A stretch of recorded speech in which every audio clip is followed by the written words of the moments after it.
Caitlin Clark, Sophie Cunningham Lexie just dropped a truth bomb on the league so loud it echoed through every arena in the country. And what they exposed, it wasn't just injuries.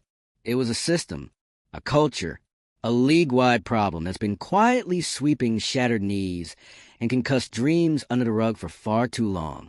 And now, the rug's on fire. Let's rewind for a second, because this didn't come out of nowhere.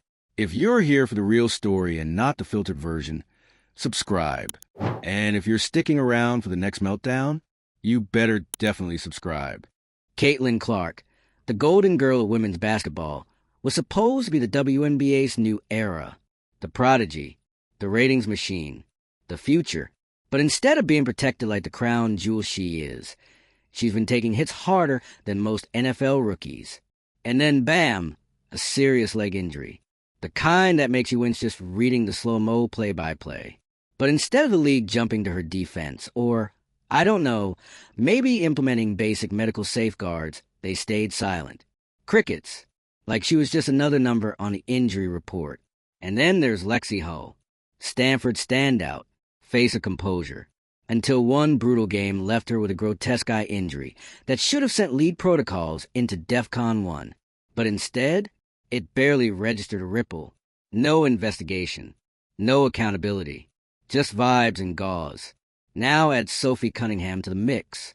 A player with enough grit to grind glass into glitter, who suffered a devastating knee collapse. The kind of injury that ends careers. Or worse, ruins them slowly. And again, nothing. No league-wide response. No structural changes. Just another day in the WNBA's wild west of player health. So when these three women, each with their own scars and stories, dropped a joint statement that basically said, enough is enough, it wasn't just bold. It was historic. Because this wasn't just a vent session. It was a call-out. A spotlight on a league that has for years been coasting on good PR and hashtag girl power tweets, while quietly treating its players like disposable parts. The statement was raw, honest, borderline scathing. And the internet? Oh, it exploded.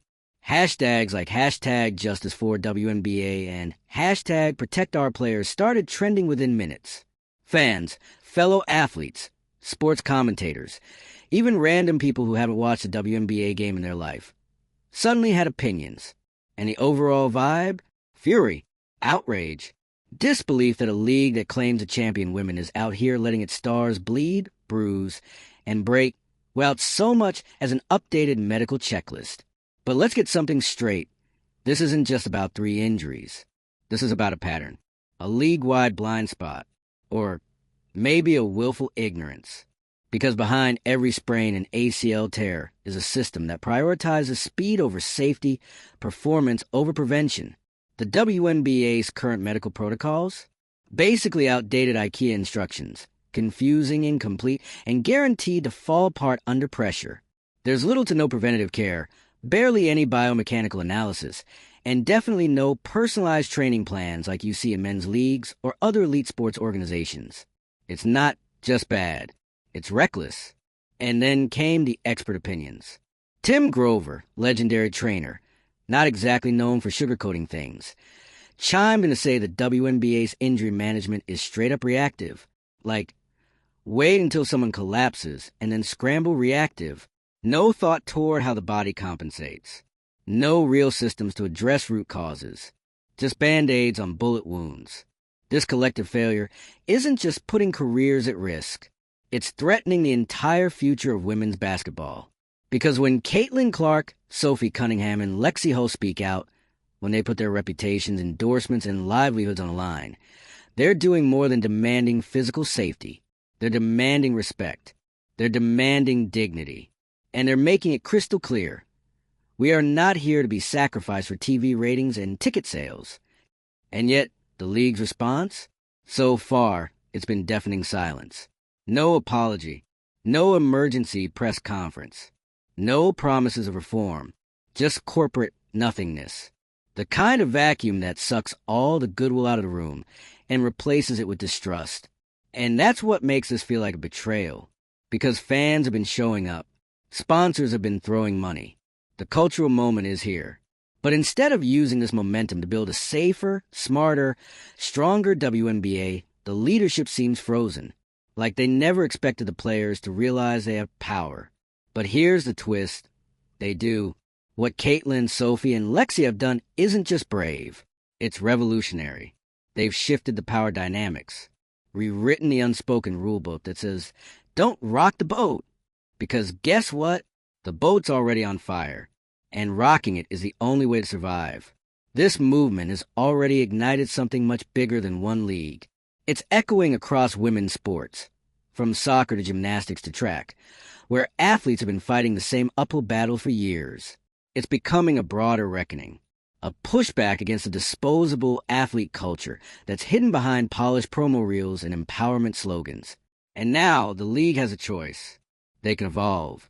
They can overhaul their medical systems, bring in experts, create actual safety protocols, give players a seat at the table, listen, or they can cling to the old ways, the reactive treatment plans, the rushed recoveries, the silence. But here's the thing about silence. It's louder than you think. And when your brightest stars are screaming through their injuries, your inaction says everything. Let's be real. These women aren't just athletes. They're the engine of this league, the face of its future, the reason fans care at all. And when they say something's broken, you don't argue, you fix it. Because if you don't, the damage won't just be physical. It'll be cultural, permanent, the kind of damage that turns young girls away from the sport, that makes sponsors pull out, that leaves stadiums empty not because people don't care, but because they don't trust you anymore. And maybe that's the most dangerous injury of all. So what now? Will the WNBA step up, or will it gamble everything on silence, hoping the headlines fade? If they're smart, they'll listen to the warning shot. Because Caitlin, Sophie, and Lexie, they've made it clear they're not going quietly. And neither are the fans. This could be a defining moment, a turning point not just for the WNBA, but for all of women's sports. A moment where athlete voices matter more than boardroom decisions, where the health of the game finally means the health of the players. Or it could be just another missed opportunity, another cautionary tale. But if the league keeps ignoring the warning signs, they shouldn't be surprised when players start protecting themselves, not with joint statements, but with early retirements, boycotts, and lawsuits. Because at some point, a broken ankle is easier to fix than a broken system. So here's your take-home moral from today's sports soap opera. Never underestimate the power of a pissed-off superstar, especially when she's got two equally fed-up teammates, a viral #army, and an injury report that reads more like a war zone. Your move? WNBA. And if you've got thoughts, and I know you do, sound off in the comments. Should the league be held accountable? Is this the start of a sports revolution? Or just another PR nightmare waiting to be buried? Let's talk about it. Make sure you're subscribed for more behind-the-scenes drama, unfiltered chaos, and the real stories the league really doesn't want you to hear. Because around here, we don't just watch the game. We watch the meltdown. This isn't just about injury treatment. It's about the culture that allowed it, encouraged it in the first place. Let's talk about that culture for a second. The WNBA has been preaching empowerment, resilience, community, all the right buzzwords. But when the cameras are off, when Instagram captions are posted and the slogans fade, there's a very different vibe behind the scenes. One that says, you're only as valuable as your next game. One that doesn't just overlook injuries. It practically demands them. Because in this league, returning too early from injury isn't seen as a red flag. It's seen as grit. Playing through pain isn't a medical concern. It's a badge of honor. And taking the time you actually need to recover, that's treated like a luxury. Or worse, a weakness. So when Caitlin Clark's leg gives out, she's expected to bounce back in time for next week's game. Because ratings. When Lexie Hull takes an elbow that literally damages her eye socket, they hand her an ice pack and expect her to smile for the post-game presser. And when Sophie Cunningham's knee buckles mid-play, there's no system in place to make sure it never happens again. Just a system that waits to see who's next. You'd think after a few high-profile injuries, the league would hit pause, reevaluate, maybe even ask, Hey, are we doing everything we can protect our players? But nope. Instead, we get silence, shrugs, a vague press release about continuing to monitor. Here's the problem with monitoring. It doesn't prevent anything. You don't monitor a burning building. You call the fire department. You don't monitor broken bones and concussions. You overhaul the system that broke them. And yet, here we are, watching three players with very different styles, background, and injuries, all arriving at the exact same conclusion. This league doesn't have our backs. Now, let's pause here for a second and ask the question that's really driving this conversation. Why did it take this long? Why did it take three elite athletes getting publicly wrecked before anyone said a word? Why has the burden always fallen on the players to demand change, while the league gets to hide behind it's complicated and we're working on it? And let's be honest, this silence isn't just damaging, it's insulting. Because for years, the WNBA has marketed itself as a progressive league, the inclusive league, the one that listens, adapts, evolves. And now, that brand is falling apart like a cheap shoe in the rain. There's something especially bitter about watching the same league that profits off these players' faces, talent, and social justice credibility suddenly vanish the second those players speak up for themselves. You can't claim to care about women, mental health, or equity if you're out here pretending major injuries are just bad luck. This isn't just a sports issue. This is about labor, respect, human rights. And guess what? The fans see it. You think we're going to just watch our favorite players collapse and say, well, injuries happen? Not anymore, because the internet remembers. And the receipts? They're piling up. This movement isn't dying down, it's escalating. More players are starting to speak. More trainers are exposing how little support they get. Former athletes are sharing their own horror stories. The misdiagnoses, the forced returns, the careers cut short. There's a whole generation of WNBA players who learned the hard way that silence doesn't equal safety. And now, the next generation refuses to repeat that mistake. Caitlin Clark has millions of eyes on her. She could have stayed quiet.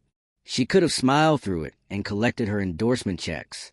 But instead, she's using her platform to expose the cracks. The same cracks Sophie and Lexie have been quietly enduring for years. That's not drama. That's leadership. And let's be real. Without this level of exposure, the league probably would have swept it under the rug. Because that's how things work when institutions go unchecked. Systems protect themselves. They don't fix problems until the cost of ignoring them becomes greater than the cost of action. Well, guess what? That cost just skyrocketed. And now the WNBA has to make a choice, evolve or get left behind. Because if the league can't protect its players, then what even is the point? The fans don't show up for logos and slogans. They show up for players, the personalities, the rivalries, the energy. And if those players feel disrespected, unsafe, betrayed, then the league loses everything. And here's where it gets interesting. The power dynamic is shifting. Fast. For the first time, the league isn't controlling the narrative. The players are. And they're not waiting for permission to speak. They're creating their own spotlight and dragging the truth into it, whether the league likes it or not. We're watching the birth of something bigger. A movement. A reckoning. A full-blown redefinition of what power looks like in women's sports. And honestly, it's about time. Too many women in sports have been told to tough it out. Too many have sacrificed their bodies, their peace, and their futures for leagues that never had their best interests in mind. But now, that cycle is cracking because of Caitlin, because of Sophie, because of Lexie. They didn't just expose the injuries. They exposed the system that caused them. And they're not going away. Not when the message is finally catching fire. Not when fans are rallying. Not when the entire sports world is watching. So what happens next? That's the million-dollar question. And the WNBA has very little time to answer it. Do they double down on silence? Pretend this will all blow over? Let the news cycle bury it? Or do they take a breath, swallow their pride, and admit that maybe, just maybe, they've been doing things wrong? Because if the WNBA wants to survive, thrive, and actually live up to its potential, it can't just be a league about empowerment. It has to actually empower. And that means listening, adapting, reforming, fast. The truth is, Caitlin Clark didn't break the league. She just held up a mirror. Sophie Cunningham didn't start the fire. She's been limping through it for years. Lexie Hull isn't being dramatic. She's surviving a system that treats trauma as normal. If this doesn't wake up the league, nothing will. So here we are, at the tipping point. A crossroad with two very different outcomes. Down one path, real change. Player safety prioritized. Medical protocols reimagined. Athlete voices centered. Down the other, denial, spin, and eventually collapse. Because here's the thing about revolutions. They don't ask for permission. They just happen. And when three of your top athletes are standing on the front lines, holding a mic, and daring the world to listen, you either step up or step aside. Your move, WNBA. Let's talk about why this moment feels different. Because it's not the first time players have been let down by a league. It's not the first time injuries have been ignored. But this is the first time the backlash has felt like it might actually stick. And that's because Caitlin Clark is not just another player. She's a player. The face. The franchise.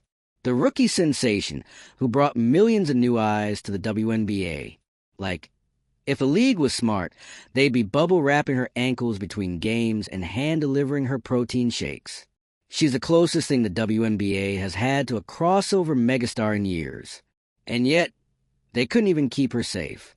So now the question is, if she isn't protected, who is? What Caitlin's injury did, beyond the physical toll, is rip the shiny PR tape off a league that's been using player star power to cover up structural decay. It forced fans to ask, wait, how does the WNBA actually treat its players? And that question, it's unraveling years of unchecked authority. Then you got Sophie Cunningham, not a newcomer, not naive. She's been through the system long enough to know how it works and how it fails. Her injury, that horrifying collapse, wasn't just a fluke. It was a slow burn, the result of years playing through pain under pressure, without the kind of support or prevention that elite athletes in other leagues get by default. But Sophie, she didn't just take the hit and disappear. She fought back. She joined forces with Caitlin and Lexie and said, "We're not doing this quietly." And speaking of Lexie Hull, can we talk about how wildly under-discussed her injury was? A literal eye injury, like vision-threatening. That's not just a setback. That's a career risk. And yet, it barely got a headline. No investigation. No questions about whether it could have been prevented. No deep dive into the league's concussion protocols or lack thereof. So when these three players from different teams, different play styles, and different stages in their careers come together to collectively call out the league, you know it's not just drama. It's survival. This is bigger than basketball. This is about what happens when an entire system is built on the backs of players who are never given the safety net they deserve. You've got athletes literally risking their bodies every night, while the people profiting off them act like injury is just an unfortunate side effect, not a symptom of systemic failure. And the most maddening part? This was preventable. Every one of these injuries could have been less severe, or even avoided altogether, with basic biomechanical assessments, better training schedules, and a culture that prioritizes long-term health over short-term performance. But the league doesn't operate like that. It's stuck in this outdated mindset where pushing through pain is seen as heroism, and raising concerns makes you difficult. That toxic culture, it's costing careers. So now, with this collective statement, these players aren't just demanding better treatment. They're demanding a reckoning. And the people in charge are scrambling, because once you lose the trust of your stars, you're not just losing games. You're losing everything. Sponsors are watching. Fans are watching. Young athletes, the future of the sport, are watching. And what they're seeing is a league that doesn't walk its own talk. This isn't just a PR scandal. This is a foundational crisis. Let's say you're a 13-year-old girl watching your idols break down on the court and then have to fight the league just to be heard. What message does that send? That your dreams are disposable? That your body is only valuable until it breaks? Because that's what it looks like right now. And here's where things get messy. The WNBA knows it needs these players. It needs Caitlin's audience. It needs Sophie's grit. It needs Lexie's precision. These women are the product, the marketing, the momentum. But they're not asking for special treatment. They're asking for basic human dignity, real health care, real prevention, real inclusion in the conversations that affect their lives. And if the league can't provide that, then what are they offering? Because platitudes don't fix torn ligaments. Hashtags don't heal bone bruises. And diversity panels won't do a damn thing if players are being rushed back onto the court before they can stand without limping. At this point, the silence from league leadership is starting to feel like complicity. And here's the irony. The WNBA should be the model. It should be the blueprint for how to run a modern, inclusive, athlete-first league. It had the opportunity to set a new standard. Instead, it's becoming a cautionary tale. And fans? They're not letting this one go. Social media is relentless. Every vague league statement gets ratioed into the void. Every PR stunt is met with eye rolls and receipts. People are pissed. And more importantly, they're organized. There's already talk about player unions getting louder, about athletes demanding independent medical evaluations, about fans refusing support until the league earns back their trust. And if you're in the WNBA's front office right now, you've got to be asking yourself, how do we get here? Here's how: years of prioritizing optics over outcomes, image over infrastructure. You can only plaster over cracks for so long before the whole foundation gives out. Well, it's giving out. And here's the most poetic part of it all. The very players the league leaned on to build its brand, they're the ones tearing down the curtain. Because they know their worth. They know they're the league. And if the WNBA wants to keep them, it's going to have to earn it. Starting with listening. Not performatively. Not once. Not in a boardroom far away from the court. But directly, consistently, and transparently. Because here's the truth. Change is coming. Whether the WNBA leads it or gets dragged into it is entirely up to them. And if they're still trying to ride this out, banking on things quieting down, good luck. Because Caitlin Clark isn't going back to business as usual. Sophie Cunningham isn't playing through pain anymore. Lexie Hull isn't smiling through the silence. And fans, they're done clapping for a league that won't protect its players. So yeah, this is a meltdown. A big one. But maybe that's exactly what had to happen. Maybe the system needed to crack, so we could finally see what's underneath and start building something better. One where player safety isn't optional. One where athlete voices actually matter. One where women in sports don't have to choose between greatness and well-being. Because here's the thing about meltdowns. They burn away the fake stuff. And what's left, that's where the truth lives. So now we wait. Will the WNBA rise from this with real reforms, real accountability, and real change? Or will it go down as a league that fumbled its golden era by ignoring the cries of the very women who built it?